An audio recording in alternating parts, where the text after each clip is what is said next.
Hi friends, welcome to our channel Chanti tech travel. ఈ రోజు అయితే కనుక మనం బెంగళూరులోని ఇస్కాన్ టెంపుల్కి అయితే వచ్చాము. ఈ ఇస్కాన్ టెంపుల్ అయితే కనుక మనకి ఓరియన్ మాల్ దగ్గర ఒకటి ఉంటుంది. ఆ ఇస్కాన్ అయితే కాదు, ఇది ఇంకొకటి కొత్తగా అయితే కట్టారు. ఇది వచ్చేసి ఈ ఇస్కాన్ పేరు ఇస్కాన్ రాజాదిరాజ గోవింద టెంపుల్ అనమాట. ఇదైతే వ్యూ అన్నీ కూడా చాలా బాగున్నాయి. అలాగే అక్కడున్న ఇస్కాన్ కన్నా ఇది చాలా పెద్దది ఇస్కాన్ టెంపుల్. కాబట్టి ఇదైతే వచ్చేసి ఈరోజు దీని చరిత్ర ఏంటి, ఇది గుడి ఎలా ఉంది అంతా అయితే చూద్దాము రండి. ఇక బెంగళూరులో చూసుకుంటే కనుక మనకి చాలా ఇస్కాన్ టెంపుల్స్ అయితే ఉన్నాయి. కానీ అన్ని ఇస్కాన్ టెంపుల్స్లో కన్నా ఈ ఇస్కాన్ టెంపుల్ వచ్చేసి చాలా పెద్దది, అలానే చాలా ప్రశాంతంగా అయితే ఉంటుంది. నార్మల్గా బెంగళూరు అంటేనే చాలా ట్రాఫిక్ అది అంటాము, కానీ ఈ ఇస్కాన్ టెంపుల్కి రీచ్ అవ్వడానికి అంత ట్రాఫిక్ అసలు ఏమి ఉండదు. కాబట్టి ఈజీగా రీచ్ అవ్వచ్చు. ఇక ఈ టెంపుల్కి మెట్రో నుంచి రావాలనుకునే వాళ్ళకైతే కొననుకుంటే క్రాస్ వరకు మెట్రో అయితే ఉంటుంది. ఇక అక్కడి నుంచి అయితే వాకబుల్ డిస్టెన్స్ ఈ టెంపుల్ వచ్చేసి. ఇక అలానే మనకి ఏదైనా వన్ డే ట్రిప్స్ ఉంటాయి కదా, బెంగళూరులో ఏమైనా చూడాలనుకున్నా దానికి కూడా ఇది బాగా యూజ్ అవుతుంది. ఎందుకంటే ఈ పక్కనే ఫోరం మాల్ అయితే కనుక ఉంది మనకి, ఇండియాస్ లార్జెస్ట్ మాల్, అది అందరికీ తెలిసిందే. కాబట్టి ఆ మాల్ పక్కనే ఇస్కాన్ టెంపుల్ ఒక వన్ డే ట్రిప్ లాగా కూడా మనం ప్లాన్ చేసుకోవచ్చు ఇక్కడికి రావడానికి. ఇక ఈ హైట్ లో నుంచి చూస్తే కనుక మనకి బెంగళూరు వ్యూ అయితే కనిపిస్తుంది. ఇదంతా ఒక సైడ్ అనమాట, ఇంకొక సైడ్ అయితే చుట్టూ ఉంటుంది టెంపుల్ చుట్టూ వ్యూ అంతా. ఇక నైట్ టైం అయితే ఇంకా చాలా బాగుంటుంది. ఆ బెంగళూరు లైట్స్ వెలుగులో మొత్తం వ్యూ అంతా కనిపిస్తుంది మనకి.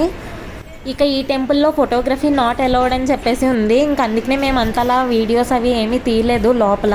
మీకు అందుకనే టెంపుల్ లోపల మొత్తం ఏమీ అంత సరిగ్గా చూపించలేకపోయాము. కానీ మీరు ఒకసారి విజిట్ చేసినట్లయితే కనుక చాలా అంటే చాలా బాగుంటుంది.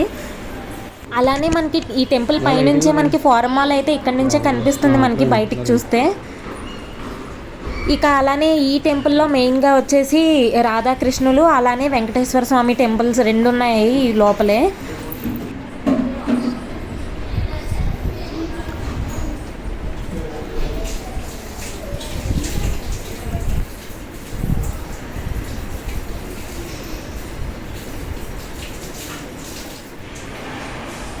ఇక టెంపుల్ చుట్టూ ప్రదక్షిణ చేసే ప్లేస్లో అయితే కొన్ని గుళ్ళు అయితే ఉన్నాయి చూడ్డానికి. ఇక్కడ లక్ష్మీ నరసింహస్వామి గుడి ఒకటి, అలానే ఒక అమ్మవారి గుడి, అలా మధ్యలో కొన్ని అయితే ఉన్నాయి.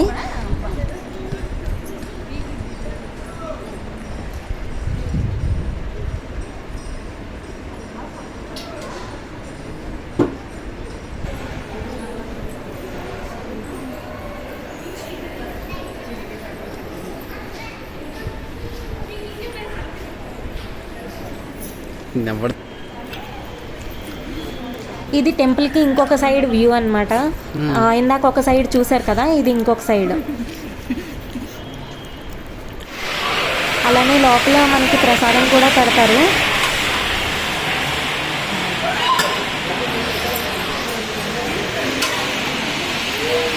ఇక అలానే మనకి టెంపుల్ లోపల మహాభారతం, రామాయణం, భగవద్గీత ఇలాంటి పుస్తకాలు కూడా మనకి అమ్ముతారు. లాంగ్వేజెస్లో కూడా మనం చూసుకోవచ్చు, ఇంగ్లీష్, తెలుగు, కన్నడ, హిందీ కొన్ని లాంగ్వేజెస్లో అయితే మనకి అవైలబుల్గా ఉంటాయి ఇక్కడ.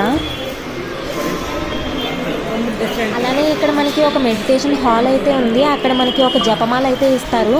ఆ జపమాలను తీసుకుని మనం హరే రామ రామ రామ హరే హరే, హరే కృష్ణ కృష్ణ కృష్ణ హరే హరే అనే శ్లోకాన్ని 108 సార్లు అయితే మనం జపించవచ్చు. ఓకే ఫ్రెండ్స్, చూసారు కదా, ఇది ఈరోజు మన ఇస్కాన్ రాజాదిరాజ గోవింద టెంపుల్. ఇంకా అలానే ఈ టెంపుల్ వచ్చేసి కొంచెం కన్స్ట్రక్షన్లో అయితే ఉంది. చాలా వరకు పూర్తయిపోయింది, ఒక 5% అలా అయితే ఇంకా కన్స్ట్రక్షన్ చేయాలి, కొంచెం వర్క్స్ ఉన్నాయి. ఇక్కడ నుంచి చూస్తే కనుక ఈ వ్యూ అంతా కూడా చాలా బాగుంటుంది. బాగా పైకి వచ్చేసి కనుక చూస్తే బెంగళూరులో ఇది one of the must visit place. మీరు కూడా బెంగళూరులో ఉన్నట్లయితే తప్పకుండా ఈ ప్లేస్ని విజిట్ చేయండి. ఎన్విరాన్మెంట్ కానీ వ్యూ కానీ చాలా అంటే చాలా బాగుంటుంది. Thanks for watching this video. ఈ వీడియో కనుక మీకు నచ్చినట్లయితే సబ్స్క్రైబ్ చేసుకోండి మా ఛానల్ చంటి టెక్ ట్రావెల్. అలానే ఇలాంటి మరిన్ని వీడియోస్ కోసం stay tuned. I'm Lalitha from Chanti tech travel and I'm signing off. Bye.